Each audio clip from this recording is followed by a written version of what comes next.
आदाब, आप देख रहे हैं आवाज द वॉइस और मैं हूं आपके साथ यास्मीन खान और अभी मैं हूं गांदरबल डिस्ट्रिक्ट के एक गांव में जिसका नाम है गुटली बाग. अरे वाह,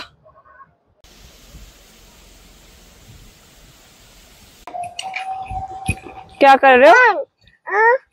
क्या कर रहे हो? खेल रहे हैं. क्या बना रहे हो? सब्जी. सब्जी क्या बनाई? ये आजाद. लो खाओ.